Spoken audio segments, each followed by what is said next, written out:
En las últimas jornadas académicas del instituto, realizadas en esta misma universidad, expuse sobre lo imperioso que resultaba redefinir el sistema de gobierno que rige al interior del Ministerio Público, postulando en esa ocasión el reemplazo de la autoridad unipersonal radicada en el fiscal nacional por un organismo de tipo colegiado, al que en esa oportunidad identifiqué como un consejo integrado por los fiscales regionales.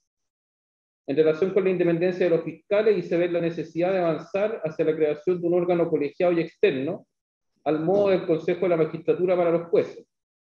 Estas ideas dieron paso a una propuesta constitucional elaborada junto a otros colegas y que se tradujo durante el proceso constituyente en una iniciativa patrocinada por una decena de convencionales.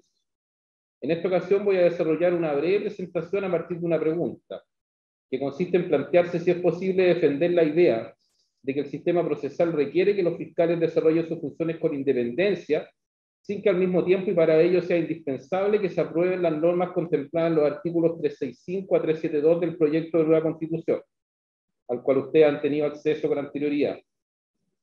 La independencia, como lo he planteado en ocasiones anteriores, supone que los fiscales cumplan sus funciones sin presiones ni injerencias indebidas, ya sea que éstas provengan desde dentro de la institución, autoridades superiores con carácter político, o bien desde fuera, intromisión de otros organismos o personas naturales o jurídicos. Yo creo que la respuesta a la pregunta debe ser desde un principio afirmativa, lo que se traduce en afirmar por una parte los fiscales de la autonomía, usada como sinónimo de. Perdón, disculpa Jorge, no sé si se está escuchando bien o soy yo nada más, pero me parece que sí, no se está escuchando bien, por favor, algo pasa por ahí. Gracias. ¿Y el barbijo? ¿Lo prendo? O el barbijo, Jorge, sácate el barbijo. Ah, me lo ves. Ya. ¿Ahí sí? ¿Se escucha? Ahí sí se escucha mejor, muchas gracias. Ya, gracias Eugenio. Muy bien. Yo creo que la respuesta a la pregunta debe ser afirmativa, lo que de alguna manera adelanta mi conclusión. Se traduce en afirmar, por una parte, que los fiscales deben tener altos niveles de autonomía y por otra, que las reformas propuestas por la Convención avanzan decididamente en la dirección de esa independencia funcional. Volveré más adelante sobre este punto. Para responder negativamente, en cambio, la forma más elemental sería descartar que los fiscales tengan que ser independientes. Una postura como esta, que se podría catalogar de conservadora o inmovilista, y que fue paradojalmente impulsada por representantes de los propios fiscales en el proceso constituyente, operando en contra de la opinión mayoritaria de los mismos, intentó con insistencia imponerse en la Comisión de Sistema de Justicia, la comisión conocida como la número 6, pero a la larga debió ceder en sus pretensiones, puesto que, contrariamente a sus postulados, entre los comisionistas se consolidó una importante mayoría en cuanto a la necesidad de consagrar dicha independencia.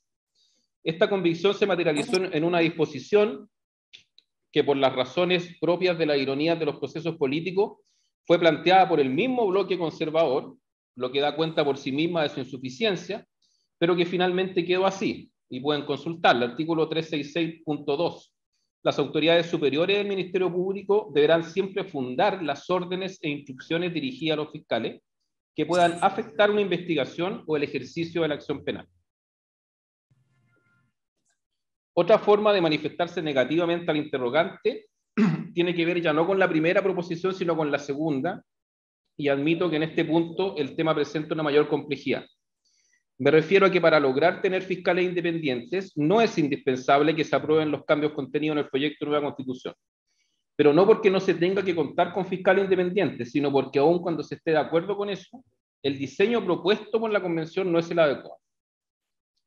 La postura que estuvo por incorporar cambios significativos a la regulación del Ministerio Público, que puede calificarse como vanguardista, dentro de lo cual al menos en una de sus versiones tengo que inscribirme, se impuso ampliamente en la Comisión 6.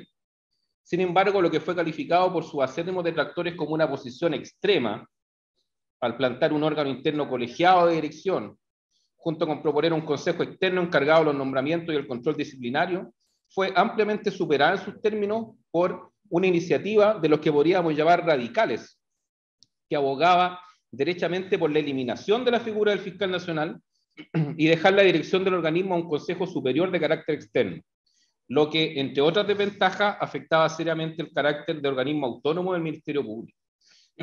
Un diseño como este estaba inevitablemente destinado a ser rechazado por el Pleno. Nunca sabremos qué hubiera ocurrido si la propuesta vanguardista en lugar de la radical hubiese sido la que se sometiera a la deliberación de los convencionales. Como es de esperar, en el Pleno de la Convención se desplegó con todo su pragmatismo la Realpolitik. La mayoría de los 2/3 de los convencionales se inclinó por mantener la figura del fiscal nacional, rechazar la creación de un Consejo Superior y ayornar un comité del Ministerio Público integrado por la totalidad de los fiscales regionales y presididos por el fiscal nacional.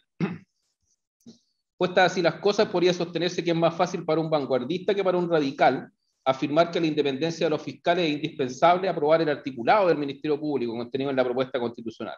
Pero la verdad, no mucho más fácil. En realidad, estar de acuerdo con la regulación que se propone para el Ministerio Público podría calificarse perfectamente como un acto de conformismo. Pero aquí radica, a mi modo de ver, la parte central de esta ponencia. Los cambios contenidos en la propuesta de nueva constitución, aun cuando no se refieren directamente a la independencia de los fiscales, de hecho ni siquiera se utiliza tal expresión, indirectamente sí lo hacen. Mi argumento es que la opción que terminó por imponerse en el Pleno de la Convención, si bien introduce cambios más bien moderados, o lo que es lo mismo, realpolitiqueros, está construida con particular agudeza.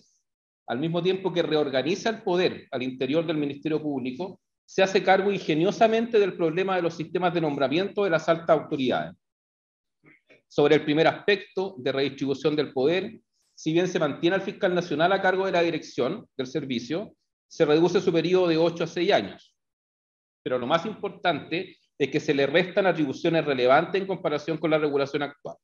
Entre otras, la devaluación de desempeño de los fiscales y el ejercicio de las facultades disciplinarias sobre ellos, las que junto con la conformación de las ternas para llenar los cargos de fiscal, le son entregadas a un comité conformado por los fiscales regionales y el propio fiscal nacional que la preside, artículo 369.3. Es crucial, a mi modo de ver, resaltar que a ese comité le corresponde establecer la política de persecución penal para todo el territorio y fijar los criterios generales de actuación, por lo que la función de gobierno al interior de la Fiscalía queda radicada ya no en el fiscal nacional, sino que en un órgano colegiado y además paritario, ello en los términos del artículo 6.2 de la propuesta. Esto es, exige a lo menos un 50% de mujeres. La manera de entender la jerarquía, entonces, en un diseño como este, tiene que ver ya no con la obligación de acatar órdenes de autoridades superiores, como por ejemplo aquellas que conocidamente han forzado a dar por terminada una investigación mediática o cambiar radicalmente su curso, sino que la vinculación que sujeta a los fiscales con las directrices de política de persecución penal definidas por el comité. Es la manera en que yo entiendo que hay que interpretar el artículo 366.2 que anteriormente leí. Respecto al nombramiento, la propuesta contiene una importante innovación, eliminando la intervención de las Cortes Judiciales en el proceso de selección y nombramiento del fiscal nacional y los fiscales regionales, incorporando el Congreso de Diputados y Diputadas y la Cámara de las Regiones, en el caso del fiscal nacional, y la Asamblea Regional en el caso de los fiscales regionales. Entonces, el problema, si se mira con atención, da lugar a la siguiente pregunta. ¿De qué estamos hablando en realidad cuando aludimos a la independencia de los fiscales? Que no sea el que una sola autoridad no concentre todo el poder y que las altas autoridades no sean nombradas mediante procedimientos funcionales a la manipulación política. Por lo limitado del tiempo no me puedo extender en explicar por qué estimo que el sistema de nombramiento contenido en la propuesta politiza menos que el actual, o al menos lo hace de una manera distinta. Solo diré que la objeción de politización para la elección de los cargos superiores del Ministerio Público no tiene la misma carga que para los jueces, porque al fin de cuentas se trata de cargos efectivamente políticos, en tanto definen políticas, lo que no se da en los jueces. Pero claro, si son cargos políticos, la principal consecuencia es que no pueden ejercer la persecución penal por ellos mismos, porque lo harían políticamente, como de hecho yo creo que ha ocurrido. En lugar de una mayor politización, el modelo de designaciones que se propone avanza en legitimidad democrática, la que no se tiene hoy con la intervención de las Cortes de Apelaciones y la Corte Suprema. Solo una nota al pie. Para nadie es un misterio que el sector que aquí he llamado inmovilista no quedó conforme con la propuesta final del Ministerio Público. Y tal como era de esperar, y como lo hizo para la normativa permanente, desató toda su artillería a la hora de discutirse las normas transitorias. El resultado es perfectamente previsible por todos. La Fiscalía va a ser el organismo que más se tardará de aprobarse el texto en adecuar su funcionamiento a la nueva Constitución, con un nuevo fiscal nacional que se elegirá este año 2022 bajo las reglas actuales y ejercerá su mandato por 8 años completos. O sea, recién en la década del 30, quienes estén o estemos vivos, podrán o podremos ver el cambio en el sistema de nombramiento. Y además se dejó, por supuesto, a muy buen resguardo la posibilidad de que los fiscales regionales, por una parte, terminen sus actuales periodos de 8 años y que una vez terminado dicho periodo tengan la opción de postular al mismo cargo de fiscal regional en otra región. O sea, tendremos las sillitas musicales por un buen tiempo más. Y no solo eso, tras obtener el retardo en la entrada en vigencia de las nuevas reglas, un número considerable de jefes regionales ha manifestado, en privado incluso, la intención de reprobar el texto en el plebiscito de salida. Lo que no se quiere, se espera que no llegue pronto, y que en lo posible no llegue nunca.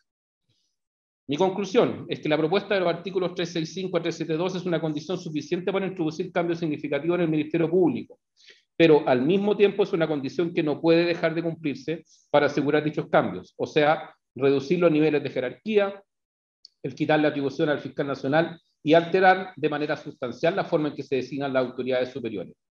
La realidad del Ministerio Público va a variar, sí, y solo si su regulación cambia. Y creo que los cambios introducidos por la Convención son los adecuados para contar con un nuevo organismo de persecución penal para Chile. Muchas gracias.